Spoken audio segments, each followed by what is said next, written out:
bounty hunters are empowered by an 1875 federal law that permits agents of bail bondsmen to enter residences and cross state lines in pursuit of bail jumpers. Bail jumpers' offenses can range from simple misdemeanors to armed assault, drug trafficking, and even murder. This is their world. Hold on. Turn your hand around. Hey, kid. Turn it around. Law enforcement agent. Across the United States, over 10 million fugitives roam our city streets. I'm going back to jail. Fugitive recovery agents, the real bounty hunters, are the men whose job it is to bring these felons down. To seek. Go, go, go, go, go, go, go. To locate. Hang on, you're under arrest. To capture. Down, all the way down. Don't move.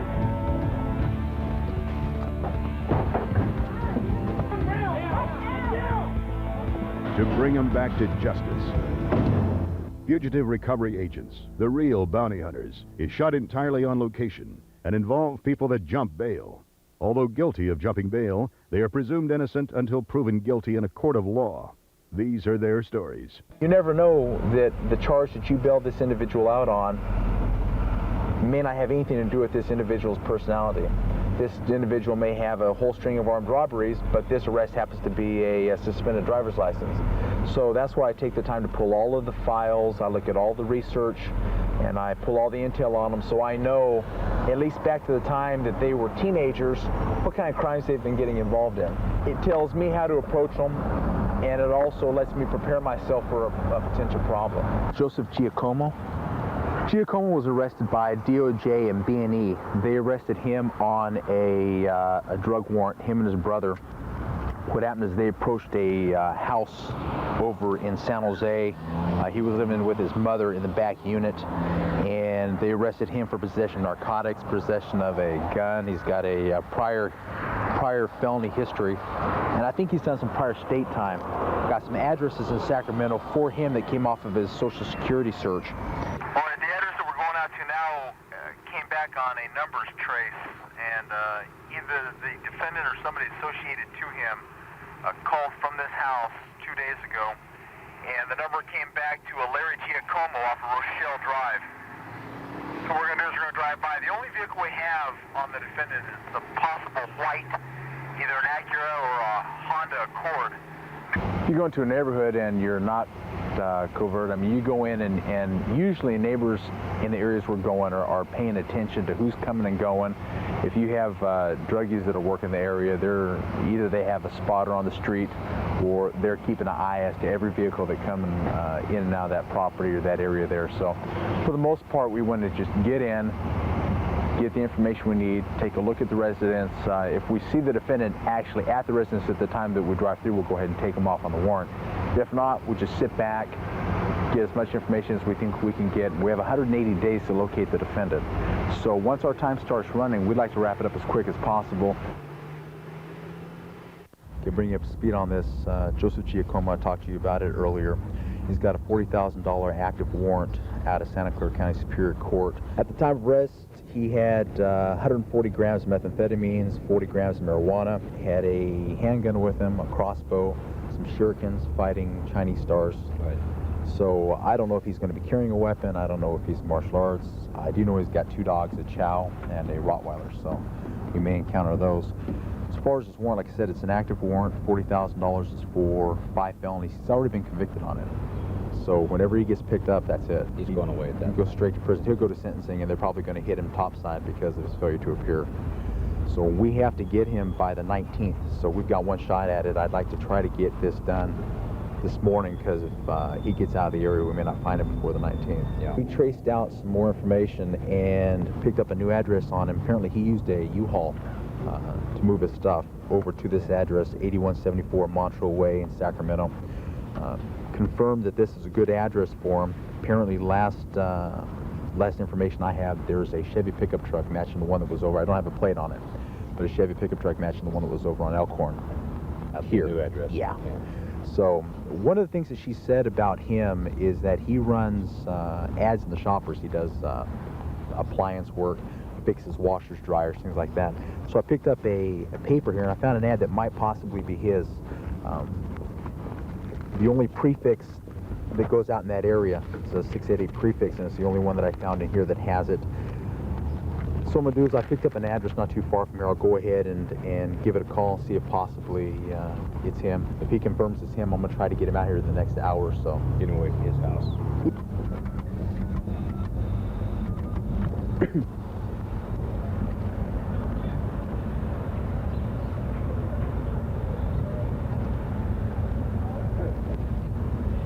Yeah, I'm calling about your ad in the paper.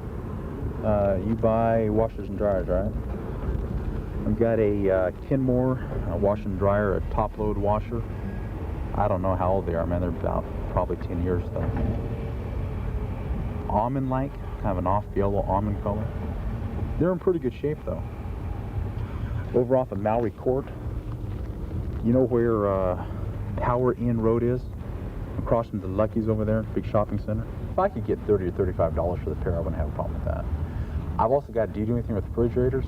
I got a Frigidaire that's, it's an okay, I mean, it's up to you.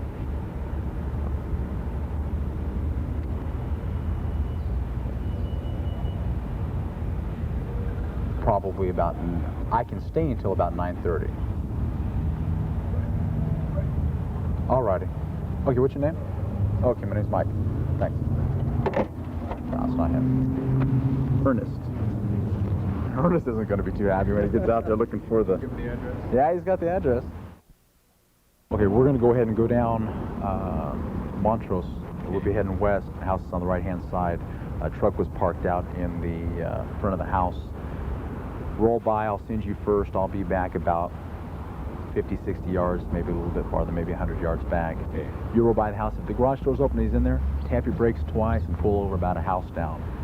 I'll go ahead and pull over and approach the house from the blind side, and we'll go ahead and... Who's both coming at you? Yeah. Okay. Do you happen to know where...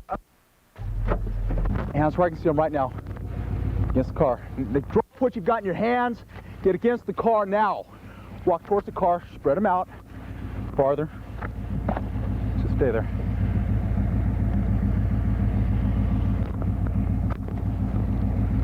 Keep that hand on it. Keep that hand.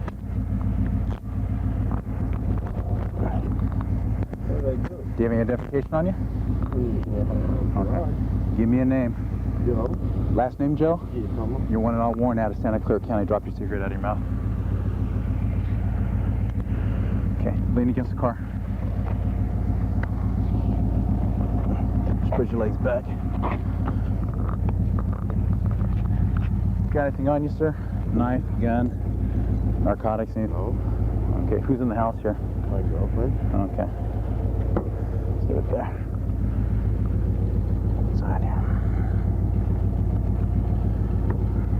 Do you have that? Yeah, sure. Just hold tight, okay? Just let me check you for a weapon. Once I got you clear, I'll go ahead and let her know what's going on. Anybody else in the house other than her? No. Nothing at all? No. What? Nothing. Okay. Okay, Joe. Step back over here. Hold on a second. Okay. Step through in here. Watch your head. Got it? Take a seat. Legs this way. Hold tight.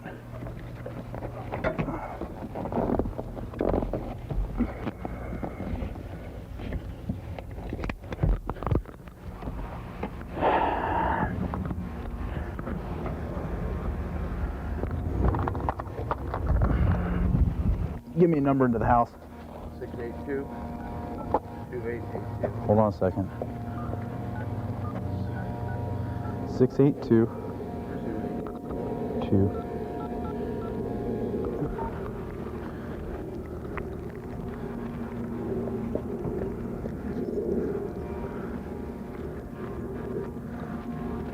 Hi, Ruby. Yeah, my name is Gary Case. I'm a detective out here in front of your house. Who else is in the house with you? Who else is in the house with you at this time? Okay. Any other persons in the house other than Joe? Yeah, I have Joe out in custody here in the front of the house. Is there anybody else in the house? Okay. Go ahead and step out of the house and keep your hands where you can see him all the way out to the car. If you walk out here... Yeah, but I'm not going to be here more than 2 minutes.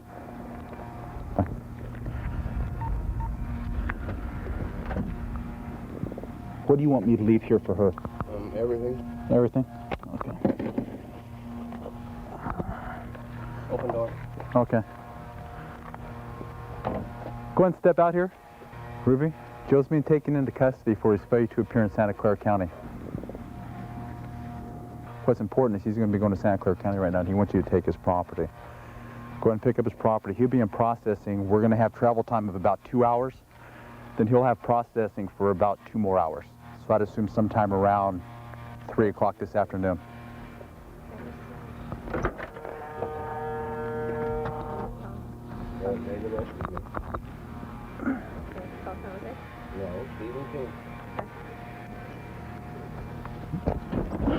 Going to Sacramento County? No. San Jose.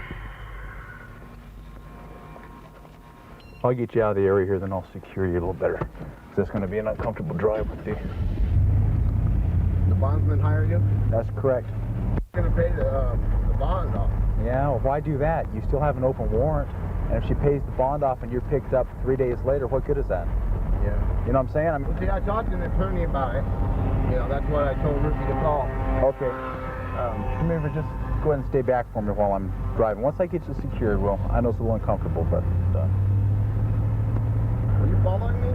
you were at the store getting cigarettes or out doing some work. Yeah, you were right. I had a public defender and they didn't represent me properly. What kind of charges did they give you? I mean, what kind of time were you looking at? They never said. The only time I ever saw my public defender was the minute I went into courtroom. Okay. You failed to appear during trial. Was there... They sentenced you, I mean, they found you guilty, is that correct, on your No. charge? Okay, you just felt that's the way it was going? Well, we had a motion to suppress the evidence. Uh-huh. And I don't feel I was represented properly in that motion, and so the very next day was trial, and so I didn't... You didn't want to show up? Yeah. Intelligence led us to an address from North Highlands over here to an address over in Sacramento. He's been here about a month. We came by this morning, set up surveillance on the property, no vehicles. However, we did have an indication of his MO that he was working in the mornings, doing repair of appliances, that he usually took a trip or two to the liquor store. Drove by, he wasn't there, set up surveillance. I had backup with me. Backup got called off on an emergency on another case to back up another investigator, which left me out there by myself. As I rolled up, he had come in from another location and was pulling up to the property. Step out, ID'd him from a photograph that I had. His hair's shorter, but ID'd him from the same photograph that we had. Stepped out, had to take a precaution because we did have prior weapons charges on him, so I wanted to make sure that I kept him covered at the time that we were getting him into custody. He gets back into court, kind of keeps the system running nice and smooth. Her name is Linda Hernandez. What does she want now? Possession charges. One for drugs and H&S.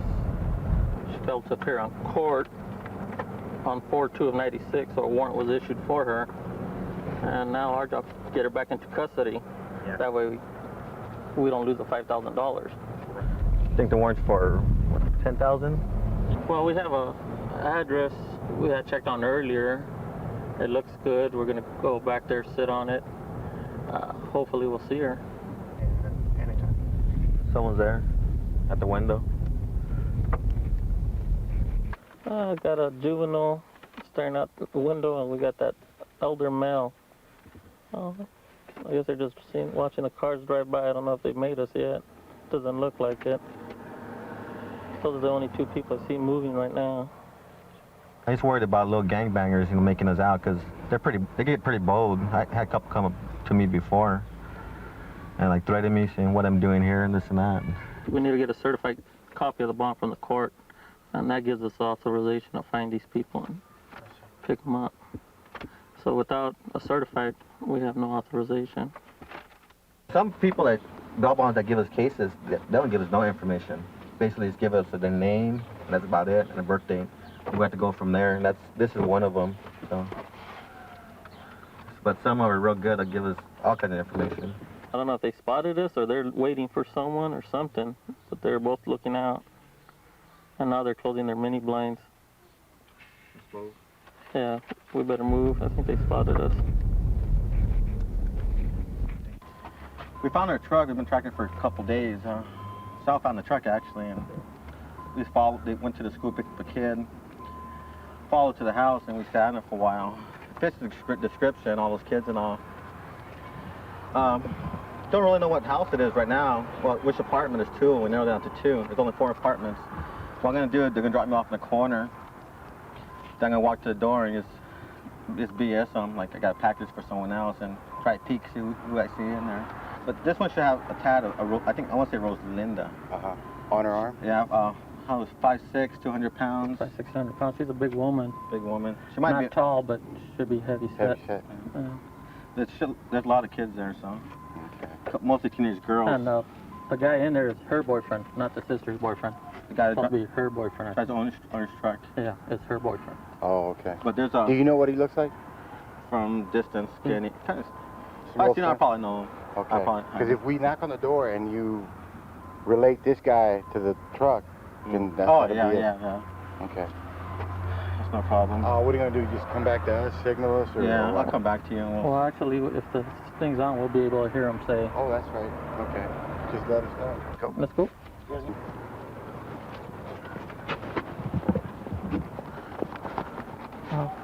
How many vests we got? straps out. Yeah, the strategy is usually I go up to an envelope or empty envelope or a box, put a different name on it, knock on the door and act like I'm lost or looking for another person. Usually they help me out. They'll, be curious, ask who it is, and what's the person. I just play dumb while they're talking, talking to me. I'll be eyeballing in the house, see what I can see. Did it a couple times. It worked pretty good for me. Dan's coming with a backup, manpower. She got a bunch of kids. They said 7, I spot 4. Mostly teenage girls. I think 1 or 2 teenage guys. And that could get out. In a family situation like that, it get out of hand pretty quick. So the more force we show, the more be mellow. Hopefully we hit it hard, hit it fast, in and out, because that could turn pretty ugly with families, especially the kids, teenage kids. Yep.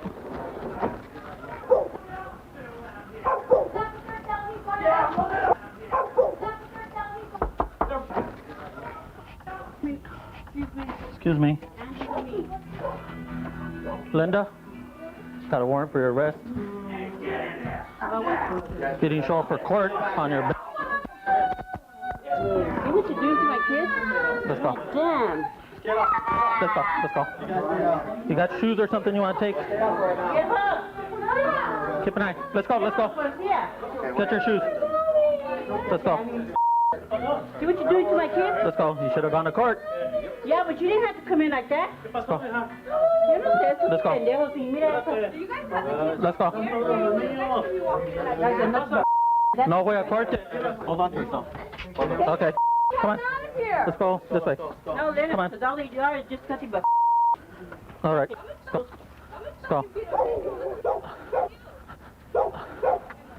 Let's put them in tins. Back. Yeah. Locked. Tell them to lock it. Going down. Locked. Well, you should have gone to court, then this wouldn't happen, huh? Hey, what did you think? I ain't murder. You should have gone to court. You guys should do that to murderers, not me. We don't know, so Okay? keep it cool. You guys put this on TV and you guys have a big old Okay, go ahead and have a seat right there. You guys better listen to what I'm saying, too. Can't keep your eyes on the other guys. You call her a couple hours in jail, okay? She'll call you. Let's go. A drug charge. Let's go, guys. Let's go. Let's go. What are you guys doing? Can you please Okay, we got our suspect in custody. We're taking him back into booking. We're going to be booking her at the Fresno County Jail. You can see it's the same person. We're staking out the area, and myself and Dan spotted the vehicle coming down on Glen Street. We went to the opposite street, turned the corner, parked, saw the vehicle stop in front of the apartments, and we saw a Mexican male subject walk out. We saw another shadow in the truck. As soon as she stepped out of the truck, we knew it was her, so we went in. As soon as we went in, she was already in the house. We had a lot of little gangbangers screaming at us and stuff. We had a fight going on in the next apartment. I didn't see Linda walk in myself, so I seen 2 doors. So I just went in, covered one door, and I see Sal going through the door. Just followed her in, and I followed behind. As soon as I opened the door, I had a male in front of me. I went by him, opened the door, walked in. She was sitting on the sofa. I approached her, called out her name. She acknowledged, cuffed her, and then that's when the profanity started. Why did we have to get her? Because of the bond. It was a pretty big size bond. She failed to appear. We had made attempts to get in touch with her. She avoided us, so therefore it led to us having to locate her, pick her up, and take her back into jail.